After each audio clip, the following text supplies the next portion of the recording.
Jake Phillips rubbed his tired eyes and looked at the screen again. The numbers were getting worse every day. More ships destroyed, more colonies lost, more people crying for help across the galaxy. He sat in the big control room of Harmony Base, a space station that floated around Earth. His job was to listen to radio signals from faraway places. Most of the time it was boring work, but not today. Today the radio waves were full of fear. "Jake, come look at this," said Lisa Morgan. She worked at the computer next to him. Her fingers moved fast across the light buttons. "This signal is different from the others." Jake walked over to her station. Lisa had been his partner for 3 years. She was good at her job and never got excited about nothing. If she said something was different, it was different. "What makes it special?" he asked. "It's not coming from the army. It's coming from regular people, and it's in English." Lisa played the message again. A woman's voice came through the speakers. She sounded scared, but trying to stay calm. "Anyone out there, please help us. They're coming. We can't hold them off much longer. This is Dr. Amy Carter on Kepler 442. If anyone receives this, we have discovered something important. Something that could change everything." Jake felt cold. He knew about Kepler 442. It was a small planet where smart people studied old ruins. Nothing special. Just a quiet place where nobody bothered anyone. "When did this come in?" he asked. 20 minutes ago. I've been trying to clean up the signal. There's more." Lisa pressed another button. The same woman's voice continued. "The bugs are everywhere. They've taken the surface. We're hiding underground, but they're digging down to us. Please, if anyone can hear this, we found something in the ruins. Something the old ones left behind. It might be the only way to stop them." The message ended with static. Jake stared at the speakers. The bugs. Everyone in the galaxy knew about the bugs. The Zephyrians looked like giant insects, and they thought with one big brain. They had been eating up star systems for 3 years now, but they had never come close to human space before. "Lisa, where exactly is Kepler 442? She pulled up a star. Map.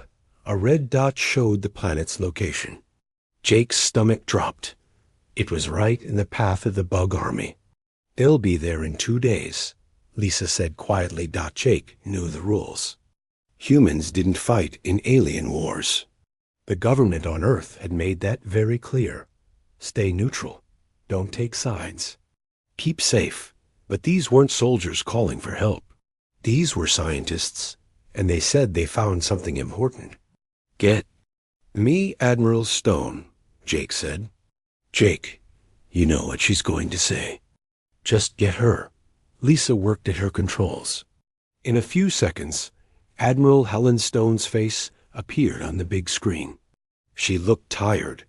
Her gray hair was messy, and her uniform was wrinkled. The Admiral had been dealing with the bug war for months, watching it get closer to human space. Commander Phillips. "What do you need?"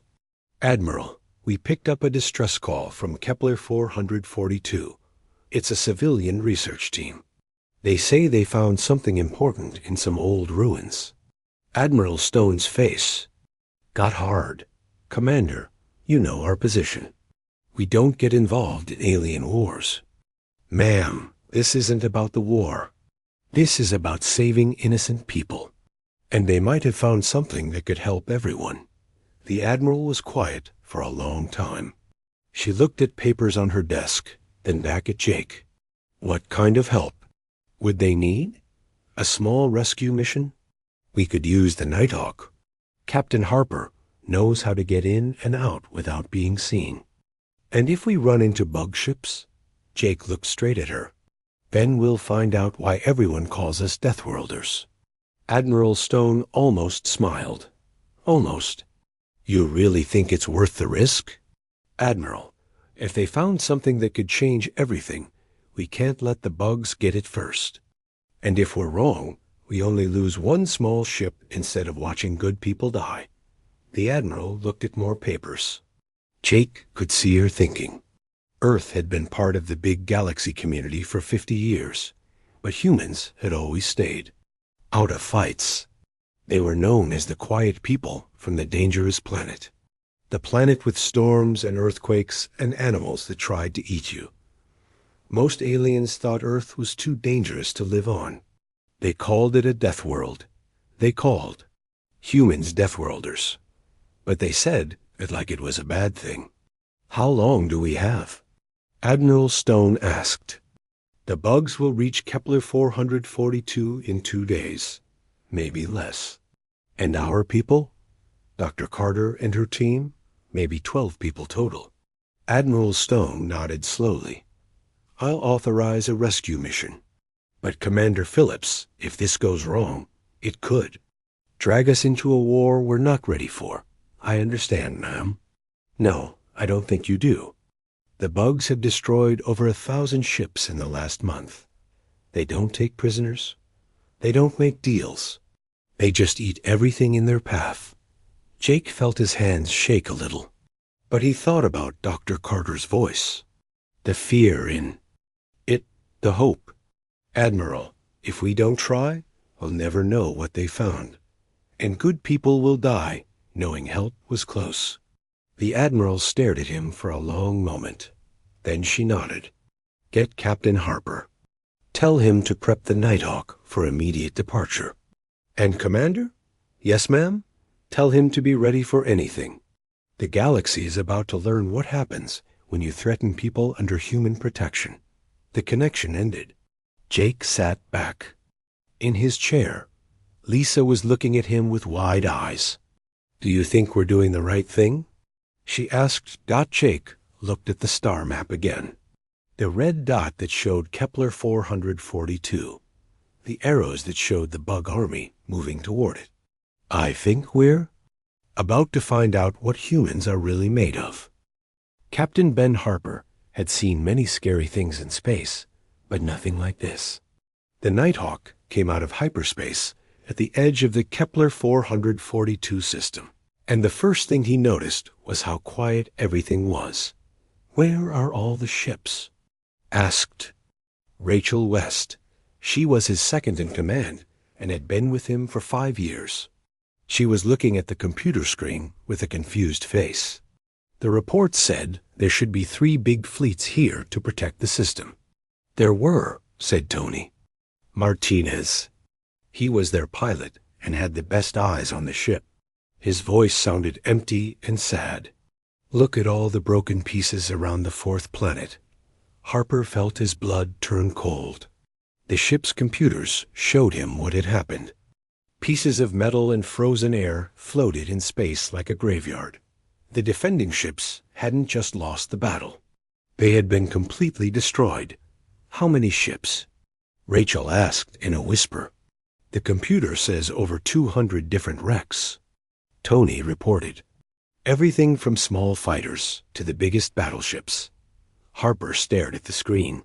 He had fought in space battles before, but never seen anything like this. The bugs had not just won. They had crushed everything in their path. The Nighthawk had special hiding systems that kept other ships from seeing them. They used these systems as they got closer to Kepler 442. What Harper saw there made him feel sick. The planet had been green and beautiful once. Now it was covered with black, moving structures that looked like they were alive. The bugs had already started changing the planet to make it good for their kind. Sir, I'm getting a weak signal from the north part of the planet, said Kelly. Brooks. She worked the radio systems and was very good at finding hidden messages. It's the same frequency as the original call for help. Can you tell me exactly where it's coming from? About 2 kilometers underground, where the research facility used to be. The signal is very weak, but it's definitely human. Harper didn't think for long. Get the drop pods ready. We're going down there. The trip down through the planet's air was like flying through a nightmare. The sky was full of bug flyers with see-through wings. They flew around like they owned the place. The drop pods had special coating that kept the bugs from seeing them, but Harper could watch the huge black structures growing across the land like a disease. They landed near where the research facility's emergency exit used to be. Now it was buried under layers of the black, sticky stuff the bugs used to build things. It took them 3 hours to burn through all the layers before they found the lower levels of the facility. That's where they found the people who were still. Aziel IV Dr. Amy Carter looked like she had lived through 10 years of bad times in just a few days. Her research team of 12 people had been cut down to 6. They were sitting around dying power cells in the deepest part of the underground bunker. But her eyes got bright when she saw the human rescue team. "Thank God," she whispered. "I thought we were going to die down here." "Ma'am, we need to get you out of here right now," Harper said. "The bugs have taken over the whole surface." "No, you don't understand," Carter said, grabbing his arm tight. "We found something. Something incredible. The ruins we were studying weren't just any old buildings. They were built by the predecessors." Harper had heard about the predecessors before, but not much. They were supposed to be a race that lived millions of years ago, before any of the current galaxy species had even evolved.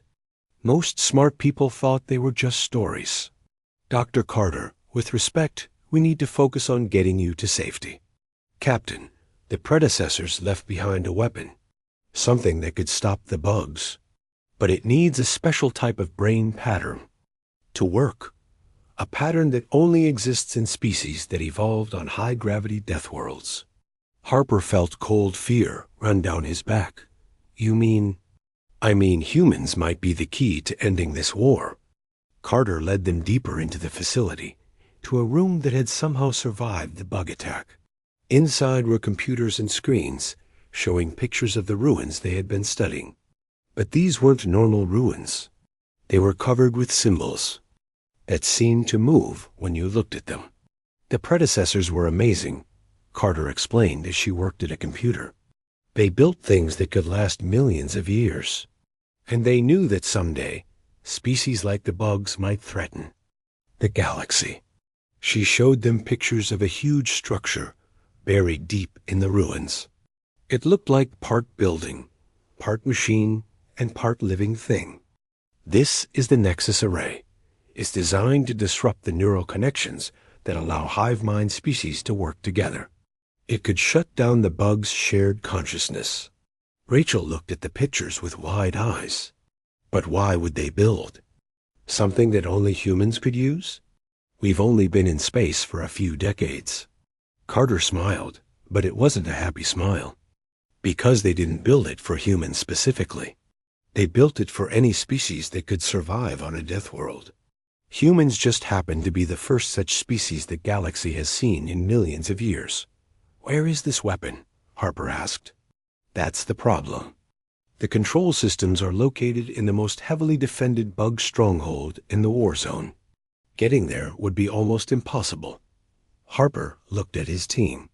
They had signed up for a simple rescue mission. Now they were talking about something that could change the entire war. "Dr. Carter, are you sure about this? I've spent my entire career studying ancient civilizations. I've never been more sure of anything in my life." Harper made his decision. "Then we're taking you back to Earth. Admiral Stone needs to hear this." As they prepared to leave, Carter gathered all the data she could carry. The computers showed more pictures of the weapon and the symbols that controlled it. Harper couldn't read them, but they made his head hurt to look at. "Captain," Carter said as they headed back to the drop pods, "if I'm right about this, humanity isn't going to be able to stay neutral much longer. The galaxy is going to need you."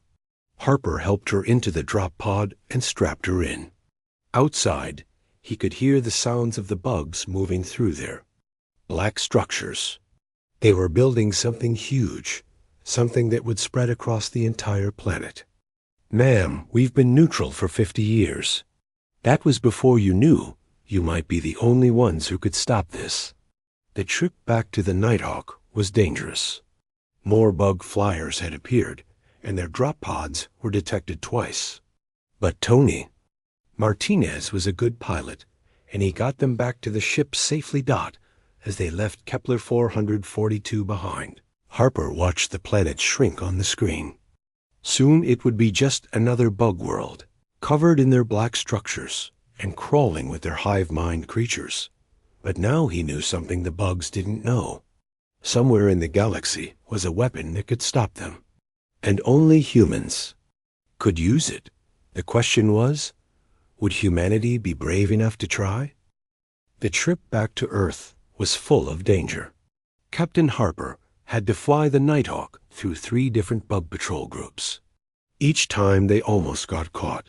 The ship's hiding systems worked, but Harper's hands were shaking by the time they reached safe space. Dr. Carter spent most of the trip in the ship's small lab. She worked day and night to save all the information she had found in the ruins. Her eyes were red from looking at computer screens, but she never stopped working. The brain pattern is very special, she told Harper and his crew during a meeting. Most species in the galaxy evolved on easy worlds with nice weather and no dangerous animals. But humans evolved on Earth. So what makes us different? Asked Rachel West. Earth is a death world. It has terrible storms, dangerous animals, and always changing conditions. Your brains had to develop special ways to handle all these threats at the same time. Carter showed them pictures on her computer. Human brains have backup systems for everything. You can think about many different dangers at once while staying calm under pressure. The predecessors built their weapon to recognize exactly this type of brain pattern. Tony Martinez looked like he didn't believe it. But why would an ancient race build a weapon that only humans could use? We've only been in space for a few decades. Carter smiled, but it wasn't a happy smile. Because they didn't build it for humans. They built it for any species that could survive on a death world. Humans just happened to be the first such species the galaxy has seen in millions of years. When they reached Earth, Admiral Stone was waiting with a full security team and scientists from the best research centers. Dr. Carter's findings were immediately locked away with the highest security levels. But Harper and his crew were told the basic facts. The weapon is called the Nexus Array, Admiral Stone explained. They were in a secure meeting room deep inside the space station. According to Dr. Carter's research, it's a network of devices hidden all over the galaxy. It's designed to break the neural connections that let hive mind species work together. It could shut down the bug collective consciousness, added Dr. Carter. But turning it on requires a human to connect directly with the control systems. And those systems are in the most heavily defended bug stronghold in the war zone. Harper felt like this was meant to happen. You're talking about a suicide mission. Not necessarily, Stone replied. We're talking about the kind of mission that only humans would be crazy enough to try. The kind that makes us real Deathworlders. The plan was simple but very dangerous.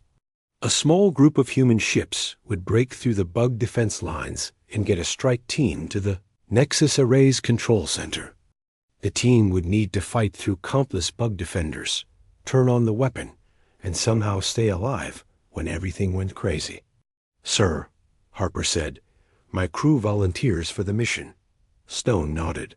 I hoped you would say that. But you won't be going alone. Word has spread through the military about what we're planning.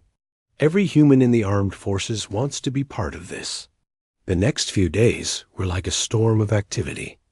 The human fleet that gathered at the staging area had ships Harper had never seen before. They were experimental ships with weapons that pushed the limits of galactic law. The crews were a mix of military people and volunteers, all united by one purpose. Harper walked through the fleet's main ship, the dreadnought Valkyrie. He had never seen so many humans ready for war. They came from all the human colonies. farmers from New Texas who knew how to shoot, miners from the asteroid belt who weren't afraid of danger, scientists who wanted to see the predecessor technology work. "It's funny," Rachel West said as they watched the fleet form up. "6 months ago, everyone thought we were too peaceful to fight." Harper smiled grimly. "I guess they're about to learn the difference between peaceful and harmless." In the weapons bay, he met some of the volunteers. There was Mike Johnson, a former Marine who had fought pirates in the outer colonies. His squad automatic weapon looked like it could cut through steel. There was Lisa Davis, a demolitions expert from New Texas, who could make a bomb out of farming supplies. "Captain," Johnson said, "we heard about what you found on Kepler 442, about the weapon. What do you think about it?" Johnson checked his weapon and looked Harper in the eye. "I think it's time the galaxy learned why they call us Deathworlders." Dr. Carter had been working with the fleet's scientists to understand more about the Nexus array. She found Harper in the planning room, looking at maps of the bug stronghold. "Captain, I need to tell you something about the weapon," she said. "When a human connects with it, they'll feel everything the bugs feel. The weapon uses your brain pattern as a template to create a signal that breaks their hive mind." "What does that mean?" "It means whoever activates the weapon will experience the consciousness of millions of bugs as it falls apart. It might be the most horrible thing a human mind has ever felt." Harper stared at the maps. The bug stronghold was protected by thousands of ships and millions of defenders. Getting there would be nearly impossible. Surviving the activation of the weapon might be even harder. "Dr. Carter, do you really think this will work?" The predecessors were the most advanced race that ever existed. If they thought this weapon could stop a hive mind species, then it will work. And if it doesn't, then humanity will have made the greatest sacrifice in galactic history, trying to save everyone else. That night, Harper stood in his quarters, looking out at the stars. Tomorrow, they would attack the most heavily defended position in the galaxy. Many of his friends would die. He might die too, but somewhere out there, the bugs were destroying more worlds every day. More people were sending desperate calls for help. More civilizations were falling to the hive mind. Rachel West knocked on his door. "Ben, the fleet is ready. Admiral Stone wants to see all the strike team leaders." Harper put on his uniform and followed her to the command center. The room was full of humans who had volunteered for what might be the most dangerous mission ever attempted. Admiral Stone stood at the front of the room. Her gray hair was pulled back and her uniform was perfect. But Harper could see the worry in her eyes. "Ladies and gentlemen," she began, "tomorrow we're going to do something that no species in galactic history has ever attempted. We're going to attack a hive mind civilization on their home ground and try to destroy their collective consciousness." She looked around the room at all the volunteers. The rest of the galaxy thinks we're just peaceful farmers and scientists from a dangerous world. Tomorrow, they're going to learn what Deathworlders really are. Harper felt pride swell in his chest. These were his people. Humans who had grown up on a world that tried to kill them every day. They had learned to be tough, to adapt, to never give up. "The bugs think they're unstoppable because they think as one mind," Stone continued. "But they've never faced a species that learned to survive by thinking for themselves. Tomorrow, we show them what individual courage can do." The meeting ended with everyone knowing their jobs. Harper walked back to his quarters, but he couldn't sleep. In a few hours, they would either save the galaxy or die trying. Either way, the universe was about to learn what humans were really made of. The Battle of Proxima Centauri would be remembered as the day humanity showed the galaxy what Deathworlders could really do. The human fleet dropped out of hyperspace, right in the middle of the biggest bug stronghold in the war zone. The bugs had been expecting another normal space battle. Ships in neat lines, fighting by the rules that most species followed. Instead, they found themselves facing something completely different. The human ships moved like a pack of wolves, working together with an aggression that seemed crazy. Captain Harper watched from the bridge of the Nighthawk as the big battleship Valkyrie opened fire. Its massive railguns shot metal projectiles through space at incredible speed. Human weapons were simple compared to the fancy energy guns that most galaxy species used, but they worked very well against bug ships. Their shields can't handle impacts at these speeds. Tony Martinez reported with a big smile. It's like shooting paper targets. But the bugs had lots of ships. For every bug ship the humans destroyed, 2 more seemed to take its place. The space around the Nexus Array became a crazy battlefield with hundreds of ships fighting up close. "Harper, this is Stone," came the Admiral's voice over the radio. "We're clearing you a path to the array, but we can't keep it open for long. Get your people down there and turn on that weapon." "Got it, Admiral. Starting our descent now." The Nighthawk dove down through the atmosphere of the artificial world that held the Nexus Array. They had to dodge fire from both human and bug ships as the space battle continued above them. The array itself was huge and strange. It was part building, part machine, and part living thing. It glowed with an inner light that seemed to get brighter as they got closer. Harper's strike team had 12 volunteers, all of them experts at dangerous missions. As they got close to the array's entrance, they met a wall of bug defenders. The insects moved together perfectly, but they had never fought enemies like these. Sergeant Mike Johnson took the lead with his big automatic weapon. The gun roared to life, sending a stream of metal bullets into the bug ranks. The bug's natural armor was good against energy weapons, but it couldn't stop kinetic impacts. "Move up," Johnson shouted. "These bugs bleed just like everything else." The human attack was unlike anything the bugs had ever seen. Most galaxy species fought with discipline and precision, following military rules that had been used for thousands of years. Humans fought like wild animals, using their natural aggression and ability to adapt to turn every problem into a weapon.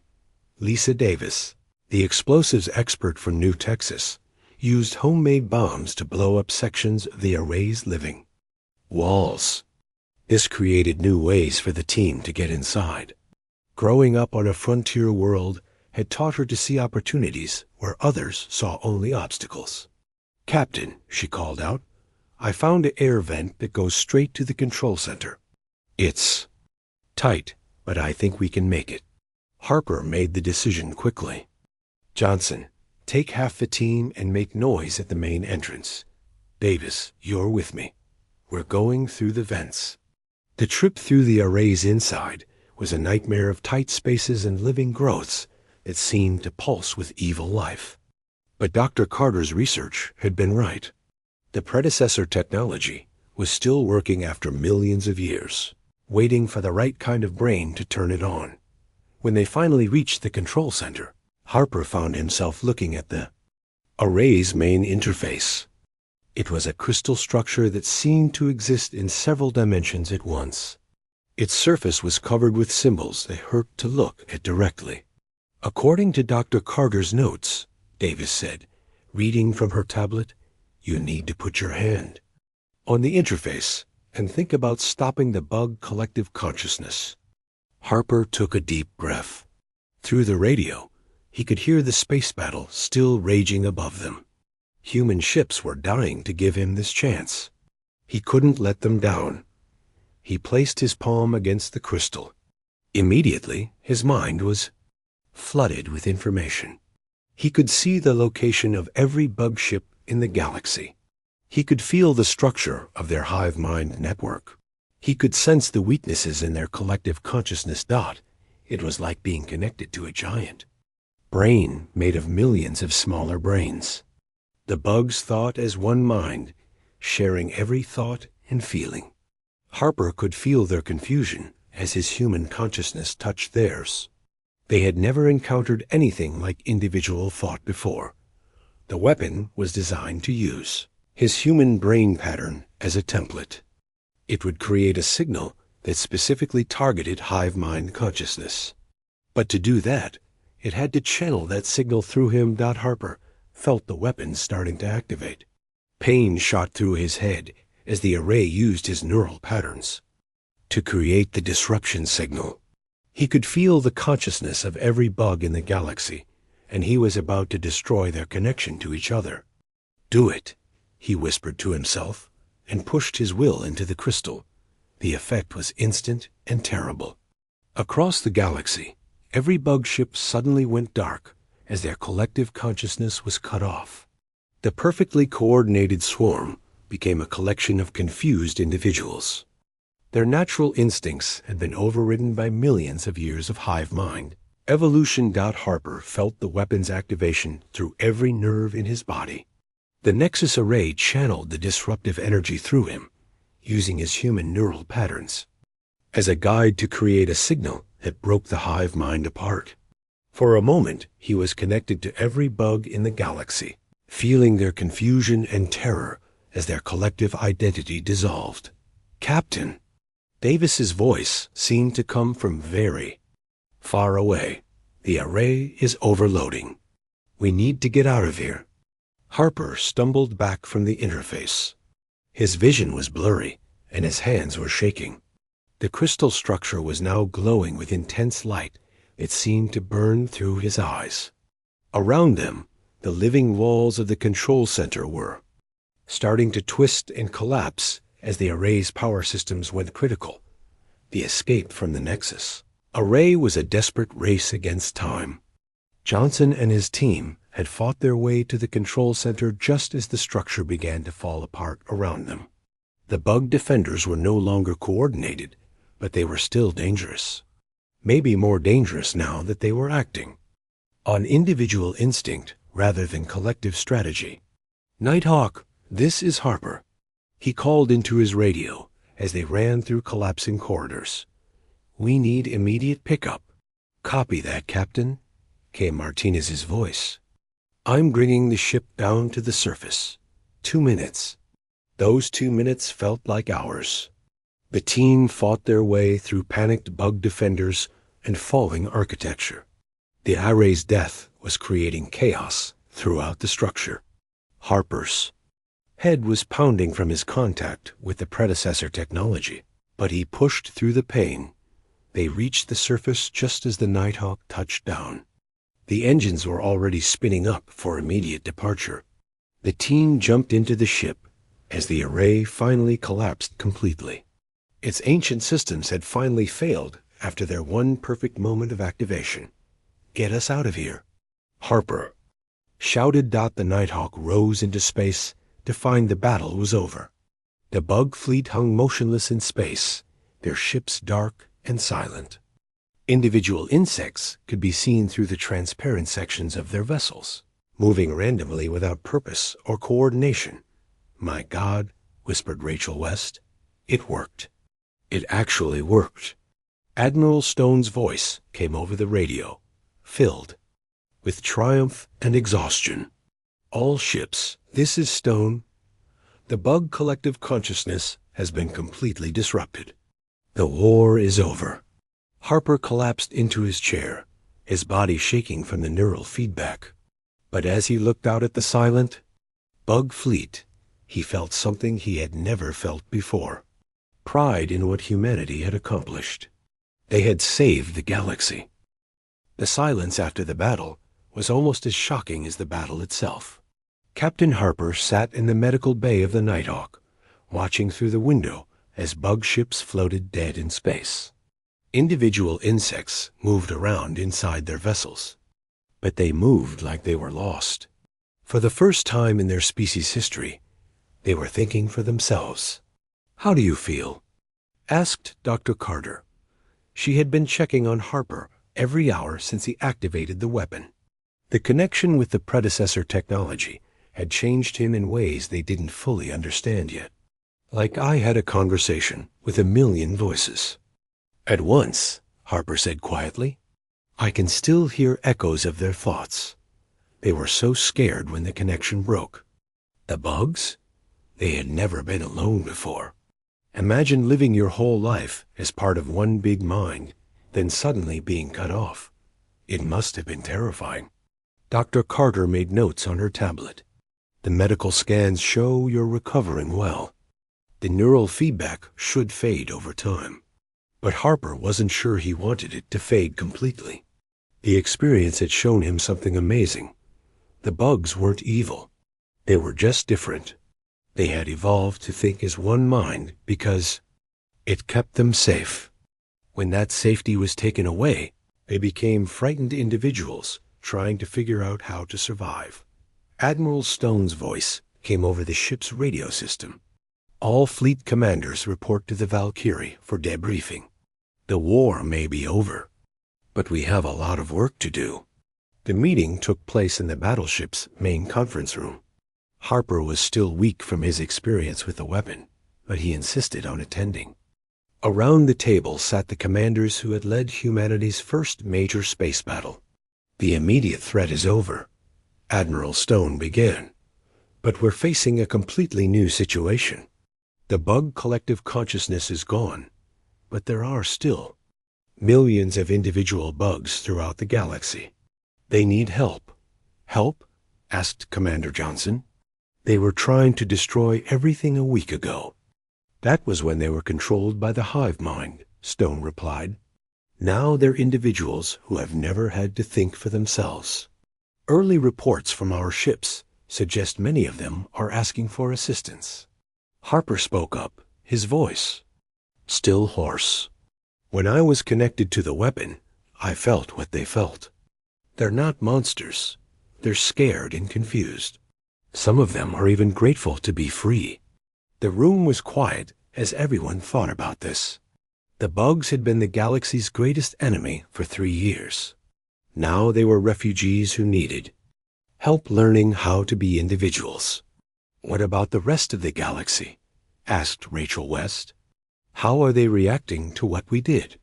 Stone smiled grimly. That's where things get complicated. Word has spread fast about the weapon and how we used it.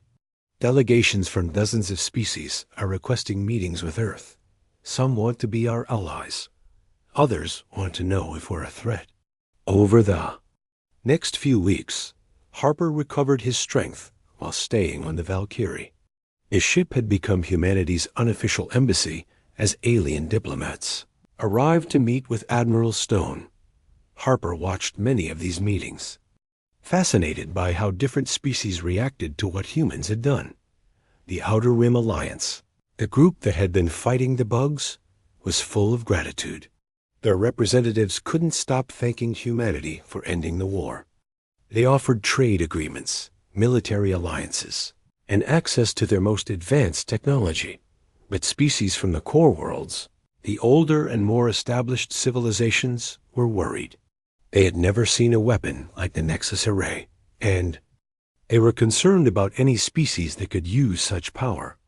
You have to understand their perspective, Dr. Carter explained to Harper as they watched another diplomatic meeting. Most species in the galaxy have been around for thousands of years. They're used to slow, careful progress. Humanity appeared 50 years ago and just ended a galactic war with ancient technology no one else could use. So they're scared of us? Some are. Others are impressed. All of them are trying to figure out what humanity's role in the galaxy should be now. The most interesting visitors were the bugs themselves. A group of former hive mind leaders had learned to communicate as individuals and asked for a meeting with Harper. When he met them, he was surprised by how different they seemed from the terrifying swarm he had fought. The lead bug, who had chosen the name Click for itself, spoke through a translation device. Human Harper, we thank you for freeing us from the collective. You're not angry that I destroyed your hive mind? Some are angry, Click admitted, but many of us are grateful. The collective was safe, but it was also a prison. We could never have our own thoughts or make our own choices. Now we can. Harper learned that the bug species was splitting into many different groups. Some wanted to rebuild their old civilization, but with individual freedom. Others wanted to explore the galaxy and learn about other species. A few were even asking to join human colonies to learn how individual societies worked. What will you do now? Harper asked Click. We will learn. For millions of years, we knew only one way to exist. Now we must discover all the other ways. It is scary, but also exciting. 3 months later, Harper stood on the observation deck of the new Earth Embassy station. The station orbited a neutral world and served as humanity's diplomatic center. Through the windows, he could see ships from across the galaxy docking at the diplomatic ports. The Outer Rim Alliance had formally asked humanity to join their organization. The core worlds had offered defense treaties. Even former enemy species were sending ambassadors to establish relationships with the Deathworlders, who had changed everything.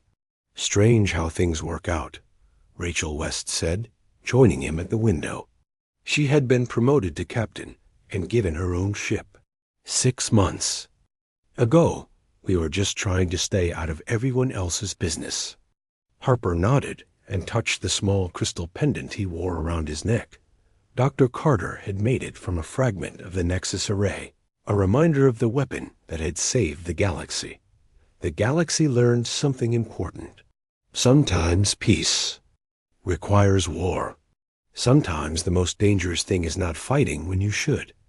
And what did we learn? We learned that being called Deathworlders isn't an insult. It's a responsibility. Outside the window, the stars continued their ancient dance, but the galaxy they illuminated had been forever changed. The peaceful species that had once called for help now looked to humans not just as allies, but as the guardians who stood between civilization and the darkness. In his quarters that night, Harper received a message from Jake Phillips back on Harmony Base. The communications officer who had first heard Dr. Carter's distress call was monitoring the radio waves again. But now, instead of cries for help, the signals were full of hope. The galaxy is talking again, Phillips reported. Species that had been silent for years are reaching out to each other. Trade routes are reopening. The core worlds are sharing technology with the rim colonies. It's like the whole galaxy is coming back to life. Harper smiled as he read the message. One distress call had changed everything. Dr. Carter's play for help had brought humanity into galactic politics and ended a war that seemed impossible to win. But more than that, it had shown the galaxy what humans were capable of when they decided to act. The Deathworlders from the dangerous planet had proven that sometimes the most peaceful solution required the greatest courage. As he drifted off to sleep, Harper could still hear faint echoes of the collective consciousness he had helped destroy. But now those echoes were joined by something new. The voices of individual bugs learning to think for themselves. The grateful messages of species that were free to live in peace. The excited conversations of diplomats planning a better future for everyone. The SOS that had brought Deathworlders to the Warfront had become the first note in a new song of galactic cooperation. And humanity would make sure that song continued to play among the stars.